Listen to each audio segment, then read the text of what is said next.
Top of the morning to you, Laker fans.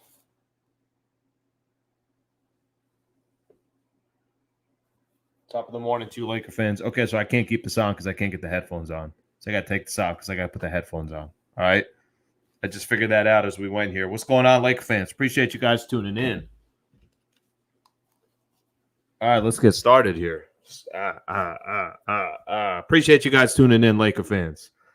Little boxing action, little fedora action. You guys know this don't come out for anything like this. Like just gotta be big games or big wins, or maybe you're closing out, you win 6 or 7, something along those lines to get the fedora out. But if I get the fedora out, how the hell do I put this on during a game? I can't have it on during with my headphones on. I just can't make that happen. I appreciate you guys being a part of the show. We got a lot to get into. Lakers over the Utah Jazz. Final game before the NBA All-Star break. Lakers win 138-122. They've won 6 of their last 7 games, and this might be one of the most impressive games that the Lakers have had really all season long. And what I'm referring to there, and I do think there's actually a lot to talk about in regards to that, but what I mean by that is more than anything else is you got 5 guys that are out of the lineup. You got LeBron James that didn't play tonight. You got a second of a back-to-back. You got this Lakers team that rolled into Utah and probably didn't go to bed till 3, 4 in the morning. At least that's what John Island was saying this morning. Obviously, he's on the team playing. You got kind of a lot of excuses for the Lakers tonight. It's the last game before the All-Star break for them to kind of say, all right, hey, you know what? Maybe we don't win 6 of 7, but we've won 5 of 7, and the Lakers didn't do that. I thought it was an incredibly impressive game, and we got a lot to get into. I want to spend some time talking about Rui Hachimura's career night with the Los Angeles Lakers, with 36 points from Rui without LeBron James. That's incredibly impressive. How about Anthony Davis completely taking over in that third quarter for the Lakers? In the third quarter alone, Anthony Davis, 15-8 in the third quarter alone. 15-8 for Anthony Davis just in that third quarter. And oh, by the way, it should not be a coincidence that the Lakers outscored the Utah Jazz in that third quarter 38-23. So they outscore them by 15. Anthony Davis dominates. How about D'Angelo Russell? Damn. D'Lo had 17 dimes tonight. We're going to spend a lot of time on D'Angelo Russell. We'll also talk about the next game coming up for the Lakers, which is not going to be until February 22nd. We'll take a look at the standings. I'm going to have a couple topics that don't have anything to do with this game, so feel free to stick around for that. One of them is Warriors made a bid for LeBron James. We got some thoughts on that. And drafting Bronny James story. The Lakers, there's a story out there that they may try to draft Bronny James. So we got a lot to get into. Of course, the partner of this show is Underdog Fantasy. You see the logo right there. They are a big-time partner of this channel, and they are a big-time partner of the show. I appreciate them being a part of it. Always know if you put that code in HoopsLA, you get $100 100% deposit match of up to $100. So I had some picks that we did yesterday, and whoever was trying to help me with the picks, Law Dog, you didn't make it happen, brother. We missed yesterday. I was depending on you. I got some highs and lows for tomorrow's games as well. Okay.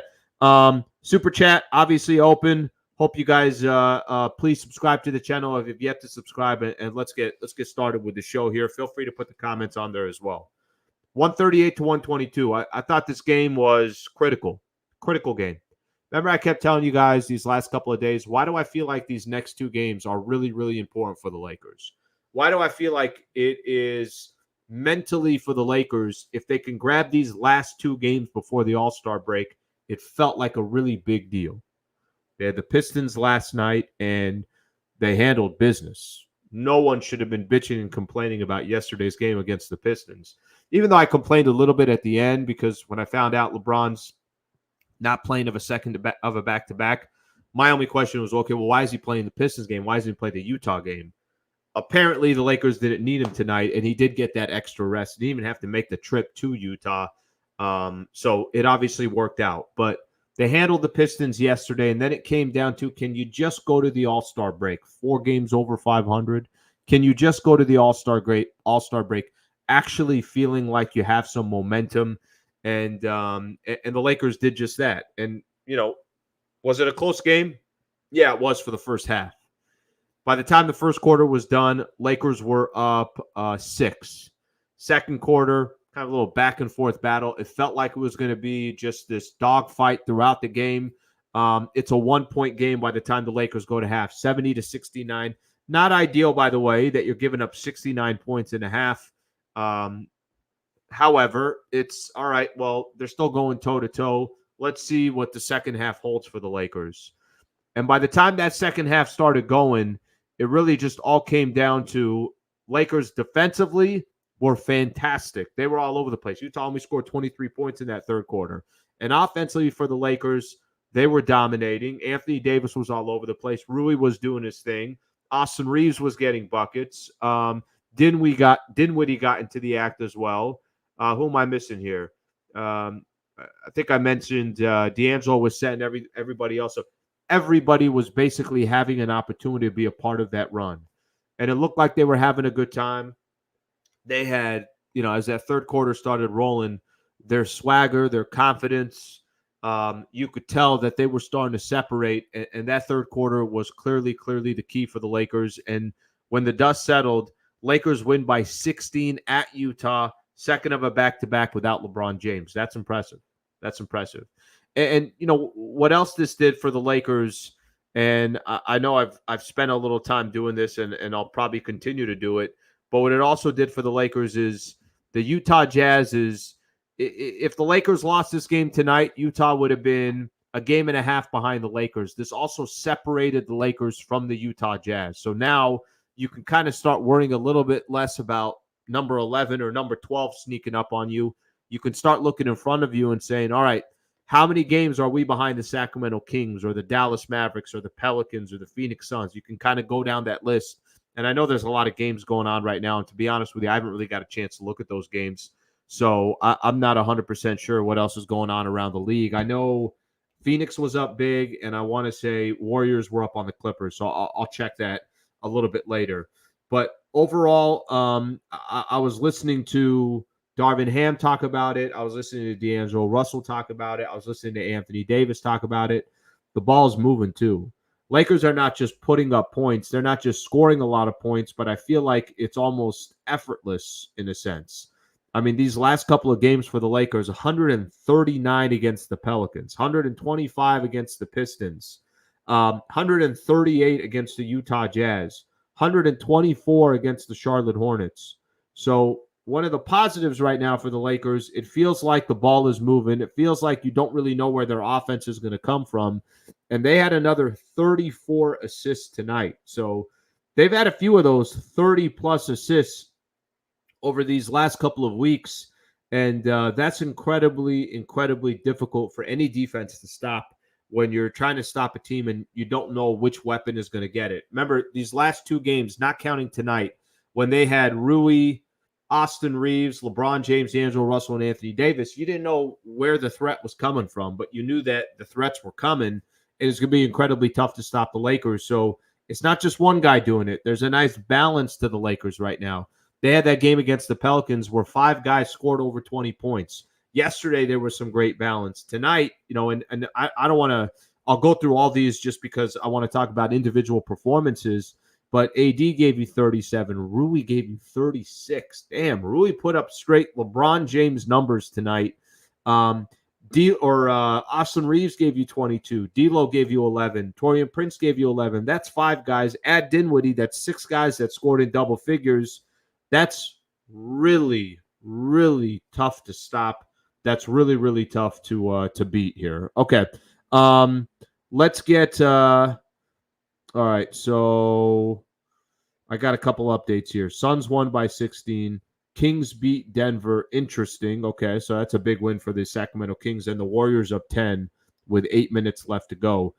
Sammy, as you guys know, who is interning here for Hoops Talk, he's getting some school credit. Goes to San Diego State University. Originally from L.A., so a big Los Angeles Laker fan as well. He's in the background kind of making sure I'm on top of my stuff with the comments, but he just gave me complete updates on all the scores out there. Okay, let's get into some of these comments here before, just to let everybody know, the next topic is going to be Rui Hachimura, so I'm going to spend some time on him. We'll do that here in just a little bit. Let's get to some of these comments. Seiko, thank you, by the way, for the super. I greatly appreciate that. Yeah, you know what? This is it's a crazy stat. AD and Rui, first Lakers 35 plus points since Shaq and Kobe in 2003. Damn.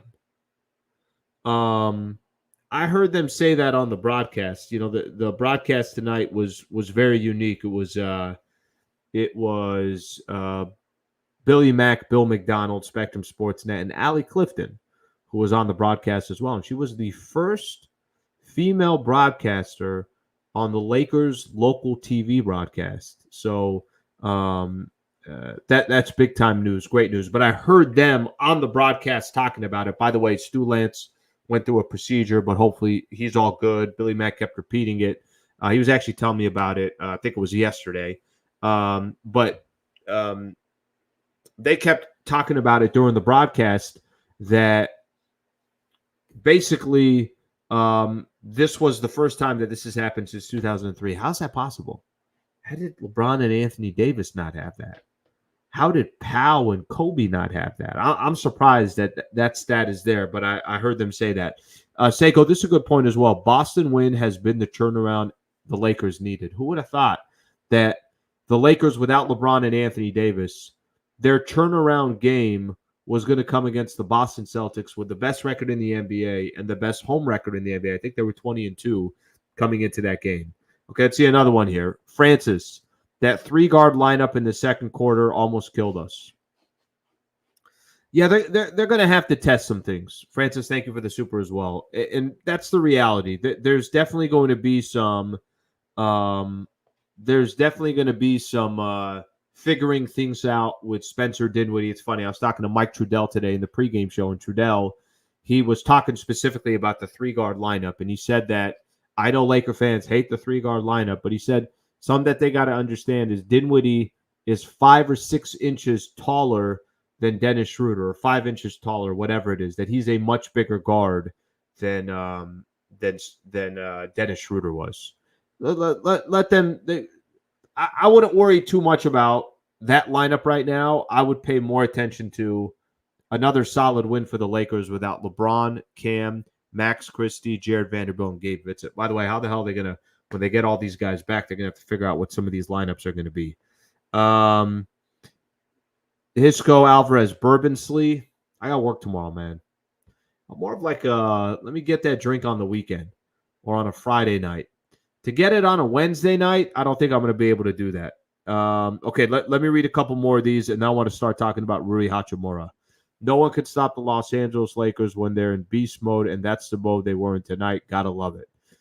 You know, what's interesting about that is where I get confused is why when they choose to be in beast mode and when they choose not to be in beast mode. You know what I'm saying? That one always kind of throws me off a little bit. That one doesn't make all the sense in the world to me. But I appreciate the comment there. A couple more here. That's awesome. I love everybody's already going on 3-guard lineups. 3-guard lineups. All right, let's see what else we got here. Play-in tournament, not a safe spot. Bargain shopper. You're 100% right about that. That's not a safe spot. Talked about that actually this morning, that if you're in one of those single elimination games, imagine if the playoffs started today and Lakers had to beat the Golden State Warriors just to get one more game that they'd have to go on the road for. And Golden State, you know, let's all be honest with each other. Golden State's, it feels like things are turning around for them and they're starting to get healthy again. I don't know off the top of my head, and I'm gonna look at their game that they're playing right now. Wow, 106-104. So Clippers came back. Technically, we should be rooting for the Clippers in this one, believe it or not. All right, 106-104. I'm just trying to see if Gary Payton II is back. Moses Moody is back. They were missing a couple key players when they faced the Lakers. Those guys are key for them. Those guys are very, very important for them. Okay, I want to talk about Rui Hachimura. I know there's a lot of comments here, and I'll do my best to get to them. But let's get to Rui. Rui has a career high with 36 points tonight.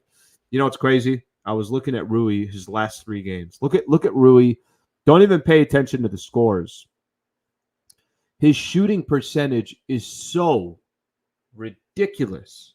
He is so efficient. which is why he's got to continue to be as aggressive as he is because he shoots such a high percentage. Look at Rui in his last 3 games.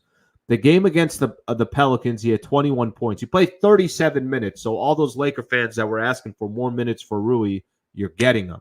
He had 37 minutes, 30 minutes, and 36 minutes in his last 3 games. But pay attention to this more than anything else. Field goal attempts for Rui. He was 9 of 13 against the Pelicans, 7 of 10 against the Pistons, and he was 13 of 19 tonight against the Utah Jazz. And oh, by the way, hit 6 threes for the Lakers, was 6 of 8 from the 3-point line. Damn. I have this thing in the pregame show called the X Factor. And, you know, I was talking about how the Lakers got to watch Colin Sexton and Jordan Clarkson. And then on offense, I said Rui's got to step up. I mentioned Rui and Spencer Dinwiddie, but Rui's got to – you can't replace LeBron James, but you also can't not have LeBron and Rui end up with 8 points, right? That can't happen. Now, I didn't know he was going to drop 36 for the Los Angeles Lakers. This is what makes this team sometimes so confusing. They got so much talent. They got so many players. Think about it. This is – tonight, you had Anthony Davis, Taurean Prince, Rui Hachimura, D'Angelo Russell, Austin Reeves, and Spencer Dinwiddie all get you in double figures. And you had a lot of players that have a lot of potential, a lot of talent, or have specific roles and attributes like Jared Vanderbilt. Hey, I'm going to play defense. Max Christie was really starting to show some promise, and I think everybody likes his game. He's just so raw and so young. Cam Reddish, I'm just going to freaking hustle for 48 minutes, whatever you need me to do. And, oh, yeah, LeBron James, who, you know, you don't even have to look at the box score. He probably had 25, 8, and 8. That's LeBron James. Without all those guys, you still put up 138. But Rui is such a prime example, Rui Hachimura, of on any given night, you can have somebody step up. That was the idea and the concept with the Lakers when you went into the offseason. And you came back and everybody was like, the depth. It could be a different guy every single night. Hasn't really been the case. It's been the case more so since they got blown out against the Atlanta Hawks, and the LeBron emoji out there of the ticking or the hourglass, the trade deadline coming up, all that stuff, the Christian Wood, all that stuff that was going on. Since then, playing really good basketball. But Rui's night tonight was incredible. You know, I tweet something out that I was really, really happy for Rui that he had a night like this.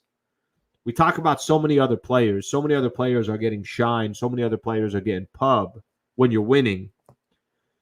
Rui is the player that you're walking away with tonight saying, you see Rui's night? You know, tomorrow when I'm doing my radio show, it's going to be about Rui. So I like to see that he had this type of night, and he's done it 3 games in a row. So, like I said, very, very, very impressive. All right, let me see here. Okay, we got another update here for the Clippers. Ty Lue ejected. Look at Sammy. Sammy making it happen here. Thank you, brother. Thank you, Sammy. I need all this. I want to read some of these comments, just at least some of them on the Rui stuff. To Perry Slee, we don't need to look at anything. Laker fans have been screaming at Ham to play him more. Please tell Ham to look at Rui. While he's playing him, you saw the minutes that I just showed you. I mean, those are major, major, major minutes. Chris, Rui will have 4 points in 26 minutes next. Come on, Chris. Ride with me here for a second. Ride that momentum, damn it.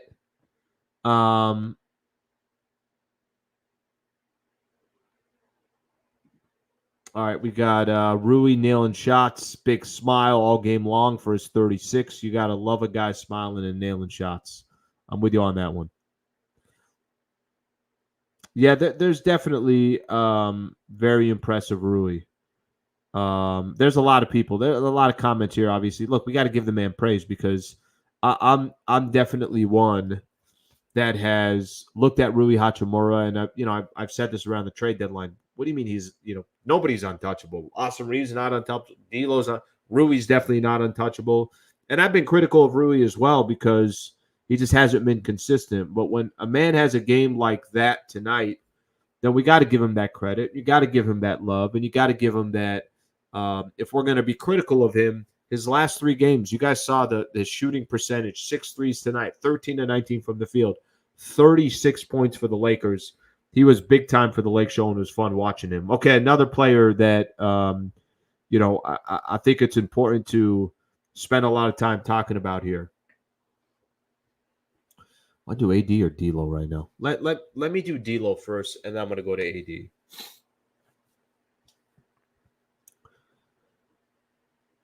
What the hell happened to D'Angelo Russell? How come D'Angelo Russell all of a sudden is this good and this effective? What am I missing on D'Angelo Russell? This is incredible what he's doing right now. It genuinely is incredible what he's doing right now. Because D'Angelo Russell can drop you 27 points, he can give you 30 points, he can give you 25 points, or D'Angelo Russell can go out there and give you 17 assists tonight. I love some of the things he was saying, and you guys can see it in his game here in the last almost now month and a half. By the way, Lakers 0-5 when D'Angelo Russell doesn't play, and this stretch that he's been on has been incredible. Let's give praise where praise is due. But the thing that I think is most impressive about D'Angelo Russell right now, if you need him to score, he'll score. If you need him to distribute because LeBron's not there and all these other guys are hitting shots, D'Lo's not going to worry about his own offense. He's going to make the right basketball play. I've always said this about D'Angelo Russell. He's a natural point guard. I think he's actually more comfortable being a facilitator than he is a scorer. But he also has the ability to score. If he goes on a heater, he can grab you 15 points in a quarter. We've seen that happen before. We've seen that actually happen in smaller frames. Or he can hit a couple threes in a row. But for him tonight to just kind of, I'm only going to take 8 shots. I'm only going to take 1 3. I'm just going to dish the rock. Why do I need to shoot if AD's going to drop 37? Why do I need to shoot if Rui's going to drop 36? Why do I need to shoot if Austin Reeves is going to go 9 of 13 from the field, hit 3 threes, and have 22 points? And by the way, Austin Reeves, if you combine Austin Reeves and D'Angelo Russell, they had 24 of the 34 assists for the Lakers. There's 24 of your assists right there. But, like I mentioned, assist-wise, D'Angelo Russell was 17. The only thing that kind of sucked with D'Lo's night is he was 1 rebound away from a triple-double, which would have been cool to see. He had 9 rebounds as well. So 11 points, 17 assists, and 9 rebounds for D'Lo. So D'Lo was all over the place. And like I said, some big-time moments for D'Angelo Russell. And sometimes it's scoring, sometimes it's assists. Tonight it was assists, and it was incredibly impressive. Okay. I'm going to get back to the comments here in just a second. So real quick here. Underdog Fantasy is a proud partner of this channel. I already got Underdog Fantasy already lined up here. I just want Law Dog to know I took his picks on the last game. Law Dog, we missed, bro. Paul George might hit, but Luka, you had higher, and he was under your point total. So these are, I'm going to basically take your guys' picks moving forward, okay? I've mentioned this before. I'll mention it again. Underdog Fantasy, you see the picks right here. Giannis, higher or lower than 29.5 points. Anthony Edwards, higher or lower than 26.5 points. You guys pick. By the way, these are not always higher. Trust me on that. I've played enough as well where there's a lot of times the lower hit. So be a little strategic. Sammy's going to find the pick, and he's going to go from there. If you've never played Underdog Fantasy, they're going to match your first deposit up to $100. Put $5 in, you get $5 free. You can play with me. All you got to do is put my code HoopsLA. It actually is pretty fun to play. You look at the games, and it gives you kind of an idea of, you could pick random games. There's some games coming up tomorrow. You don't have to be just a Laker fan to play. Milwaukee at Memphis, Minnesota at Portland. You don't got to put a lot of money. You put as much amount of money that you're comfortable with. You want to put $10, you want to put $50, you want to put $100, they'll match your first deposit of $100. If you play daily fantasy sports, play Underdog Fantasy, support the channel, put that code HoopsLA. I'll come back to entering my picks once we pick a couple here. All right, couple more comments here.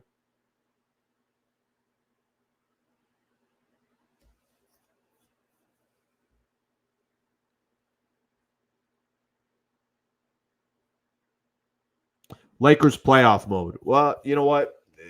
You know, they dug themselves such a hole that there is a little bit of they got to get into some mode. I mean, if you kind of really think about the Lakers situation right now, 4 games over 500, and I got to be honest with you, this is as good as I felt about the Lakers since the in-season tournament. I mean, the in-season tournament ended December 7th. What's crazy is that's when they started getting healthy, too. Vandal was coming back. All these guys were starting to come back.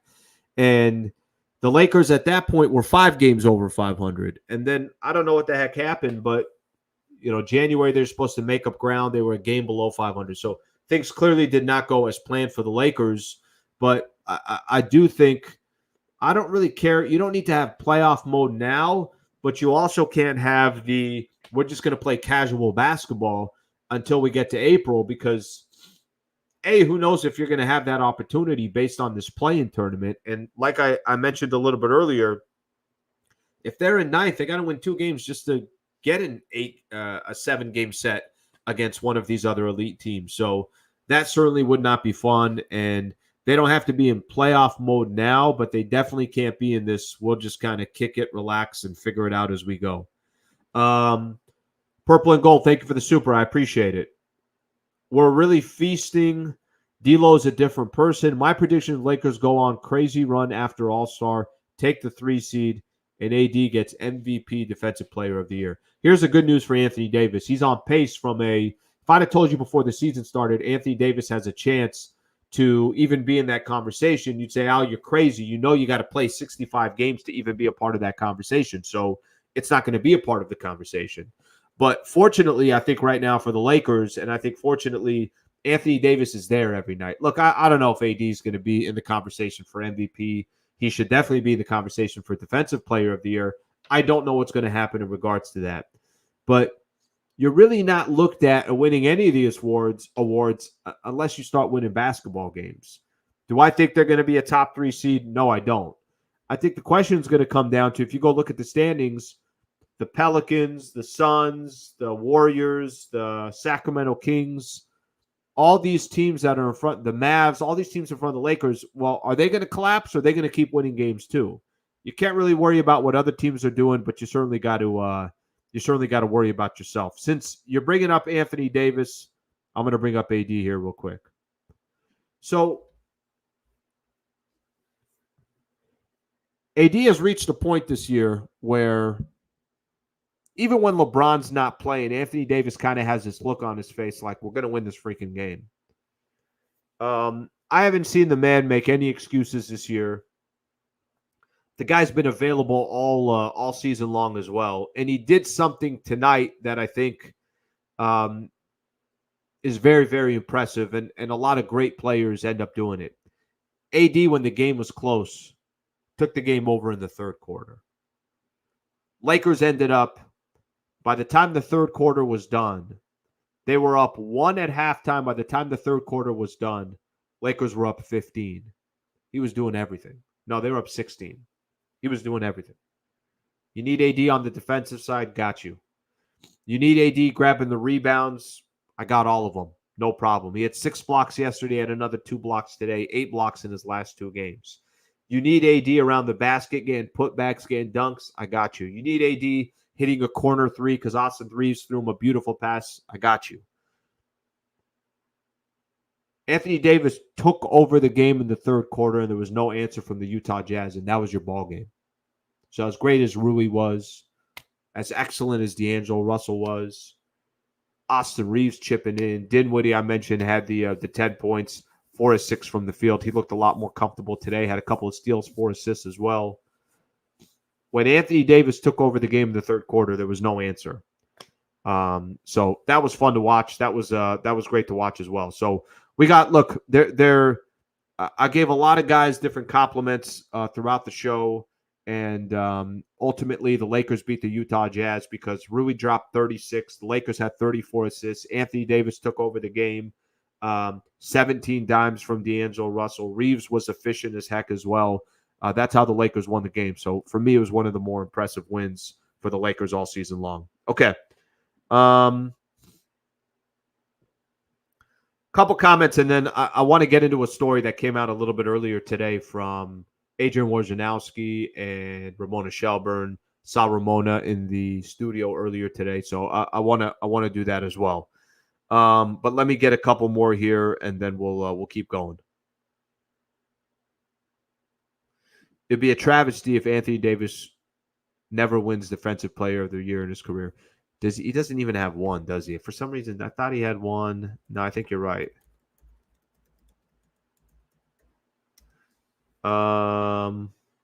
Sammy, look that up. Just double check that. I don't think he has it. Yeah, I think you're right. I don't think he has one. Well, it's not even just a travesty. It actually, for me, it kind of tells a story of what the hell is the award. You know, I think the award loses credibility, if that makes sense. The award definitely loses credibility, if that makes sense. So we'll see kind of, how things shake out. But does he deserve to win it? Of course he deserves to win it. All right, one more here, and then I want to get into the that story that I was talking about. Okay, still waiting on Rudy to give AD back his defensive play. Here's the thing with Rudy Gobert. The dude's awful on offense. The guy can't face the basket and give you a couple of moves or hit a bank shot or hit a 15-footer. But the dude can play defense. I was watching the Minnesota Timberwolves against the Clippers a couple nights ago, and here you are. Whoever's going to take over the top seed in the Western Conference, they're both going head to head. Rudy Gobert completely changes the game at that center spot. So what he's won, I give him credit for. I don't want to take that away from him because he's a baller too, but you can't tell me Anthony Davis is not. Everybody knows Anthony Davis is a better player, overall player, but you can't tell me AD is not going to be in those conversations as well. Okay. Next game for the Lakers, by the way, it's not until February 22nd at Golden State, so we're going to have the All-Star break, and then we're gonna go from there. So how about this story? It's kind of an interesting story here. This one kind of came out of nowhere, to be honest with you. I wasn't really expecting it. Came in this morning, getting ready to do the Travis and Sliwa show. I saw the story. It had dropped. By the way, Clippers are about to beat the Warriors. They're up 7 with a couple minutes left to go. Let me see if I could find this story. It was up there a little bit earlier today.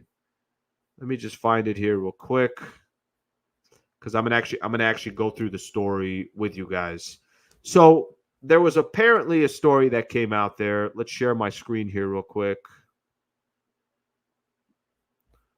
Hopefully no audio comes on like last time where I was basically talking the entire time and there was audio on there. There was a story that came out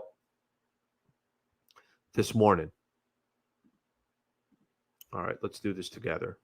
That the Golden State Warriors apparently made a bid to go after LeBron James. So let's walk through the story together. Over a 24-hour window prior to the trade deadline Thursday that included owner-to-owner conversations, the Golden State Warriors made an unsuccessful bid to convince the Los Angeles Lakers and LeBron James to consider a trade to pair him with longtime rival Steph Curry. The Warriors were eager to present a package deal to LA, but neither the Lakers nor LeBron James were willing to explore a potential blockbuster. Even at 39 years old, James is still playing at an all-star level. And then this one, armed with encouragement of the Warriors star Draymond Green, Golden State Warriors Joe Lacob reached out to Lakers owner Jeanie Buss to inquire whether LeBron, because of public frustration, could be interpreted at the trade deadline. Buss told Lacob the Lakers had no desire to trade LeBron James, but that he would need to seek the answer on James' state of mind from his agent, Clutch Sports, Rich Paul. They went on to say that there was no interest. Earlier Wednesday, Green, who Paul also represents the Clutch, had sent Paul a text message soliciting his help in convincing James to join him in Golden State. Green obviously trying to be a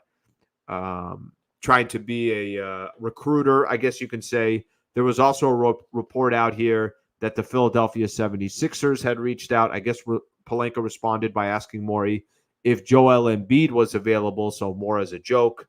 Long story short here, I think the way to kind of look at this story, and it's the way that I'm looking at this story, that I'm paying attention to this story more than anything else. The Warriors went after LeBron James. The Los Angeles Lakers said, sorry, but we are not interested at all. And it was also LeBron James saying, yeah, I'm not interested to go to the Lakers. So a couple things I kind of took away from this. I'm not interested to leave the Los Angeles Lakers.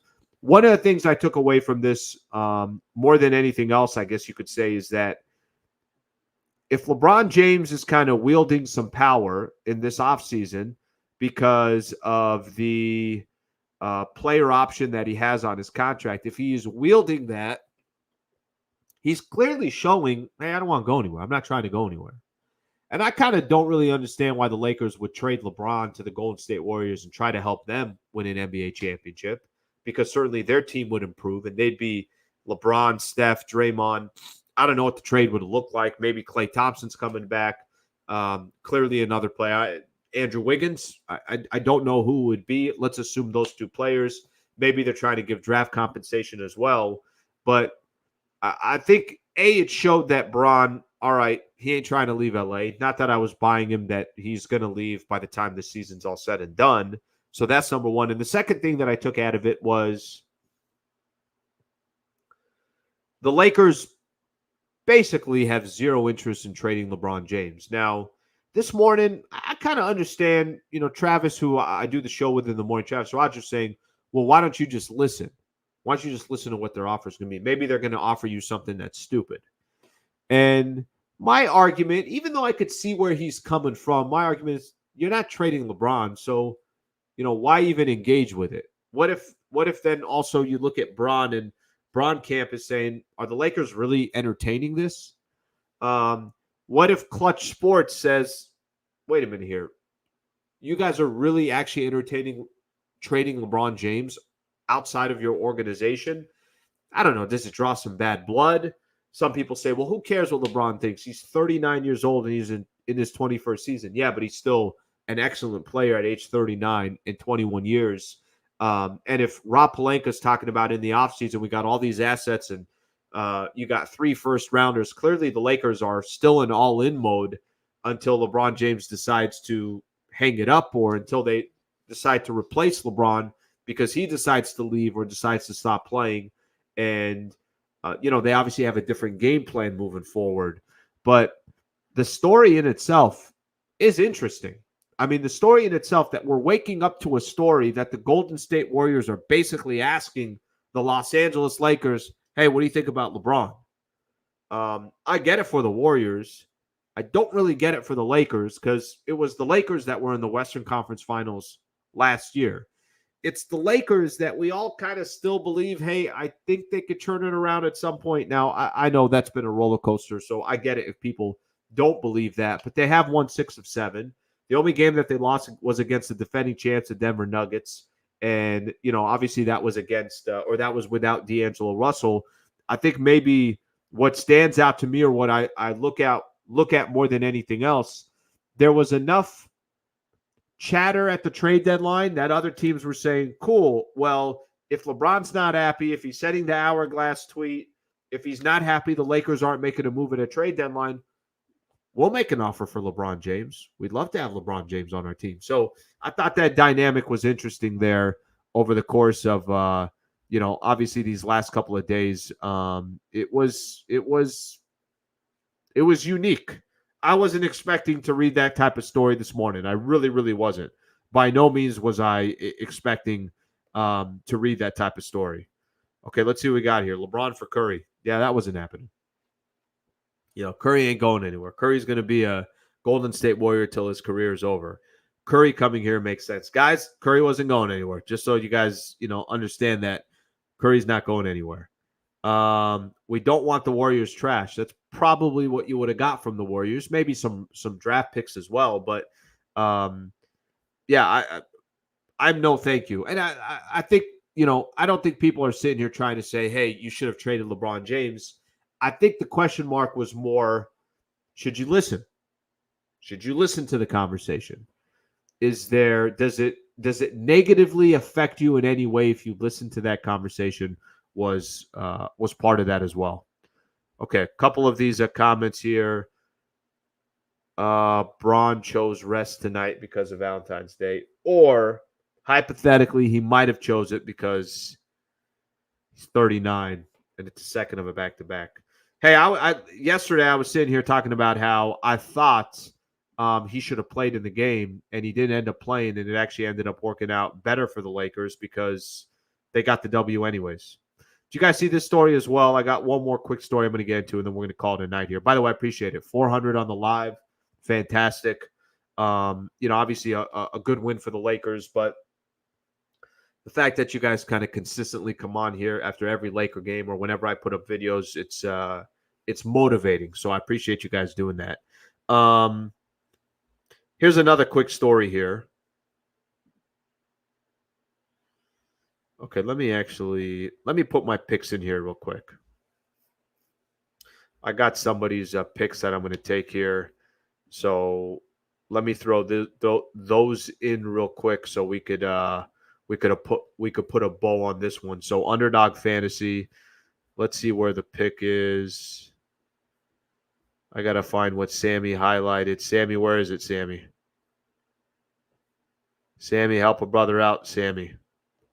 Oh, Clean B. No, Cleon B. Cleon B said both higher. So I'm just going to take – by the way, the advice I said was, guys, we can't keep going higher. Okay, I'm going to take yours. All right? Giannis higher, Anthony Edwards higher. I'm putting 20 on this. I believe in you. I have faith in you. By the way, that 20 turns into 60. Use that code HoopsLA. I'm going to share my picks as well so you guys can have them. They will be in the chat as well if you guys want to look at them. So I appreciate you guys being a part of that. Okay, one other story that I'm going to get into here real quick. Cleon, don't disappoint me, bro. Because then I got to come back and I got to say Cleon won or Cleon lost. This was an interesting story that came out a little bit earlier. It actually came out in the afternoon. So this story is the Los Angeles Lakers are reportedly open to the idea of adding LeBron James' son, Bronny, to their roster. Let me read this quote off to you. This is from Jovan Buha of The Athletic. Also, Sam Amick and Anthony Slater are all part of this article as well. And these are all three guys from The Athletic. The Lakers, per the high-ranking team source, are also willing to explore the notion of adding Bronny James next season. This stance, the source said, is rooted in the reality that James' happiness truly matters to the organization. They will potentially have their 2024 first-round pick, depending on what the Pelicans do. And that could help.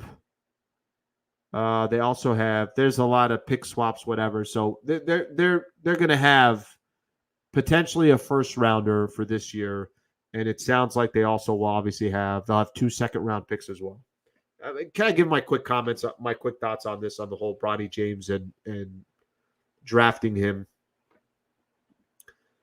I don't watch college basketball, so I'm not sure how good of a player Bronny James is, but I don't feel like anybody's talking about Bronny James as being a NBA player or ready to play in the NBA. So I'd be really, really disappointed if the Lakers decided they're going to use one of their draft picks to just draft Bronny James to just make LeBron happy. I understand this is a business. I understand I'm sure LeBron James makes a ton of money for the Los Angeles Lakers, and he's still playing at a high level. And I also understand that there's probably going to be crazy amount of exposure and a lot of conversations and chatter around the Lakers with Bronny and with LeBron James. But if he's not a good player or he's not NBA ready, why are we drafting him? That one's kind of throwing me off here, right? Like that one's throwing me off a little bit. And again, I don't know enough about college basketball. I'm definitely not watching USC college basketball games. But I don't feel like there's a lot of people sitting back and saying, hey, you got to go get this guy. All right, here, somebody's got the stats for me. Bronny's averaging 5.8 points per game on 35% shooting, 27% from three. We're just going to use one of our draft picks for that. and maybe the Lakers would justify this by saying, well, if we don't do it, Bronny could or LeBron could genuinely leave, and it's worth that second rounder to make sure LeBron James doesn't go anywhere. If you want to sell it that way, figure out a way to sell it. But from an actual basketball perspective, clearly doesn't make any sense. And we see how many great players get drafted late in the first round. Nicoll-USA was in the second round, and it was in the middle of a Taco Bell commercial. There's talent all around the world. So for me, I'm going to go back to it. It has to be something that you got no other choice and you're cornered. And basically, Bron is saying, you got to take him. If you don't take him, I'm going to go wherever he goes. It's got to be something like that. But from a basketball perspective, clearly doesn't make any sense. Happy Bron sat this one out. He'll be ready for the run towards number 18. You should get some rest as well. Maybe have Sam take a few shows. We're working on that. Sammy is in the process of doing kind of practice shows, but eventually he's going to get an opportunity to post some content as well. So anyways, those were the two things that I want to get into just specifically because, like I mentioned, a lot of this, a lot of that is interesting, and those are stuff that are just coming out right now, and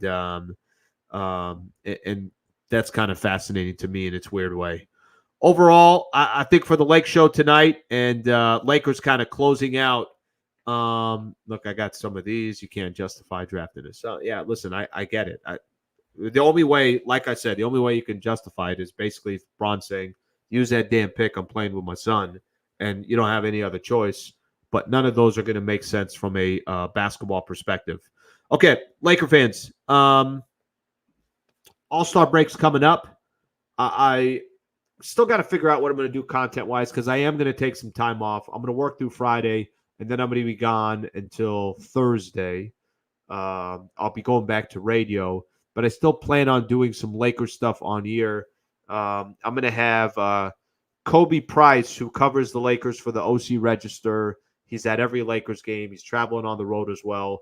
We're going to link up at some point this weekend, and we'll probably do a live stream show and talk some Lakers basketball. So that's going to be part of the plan.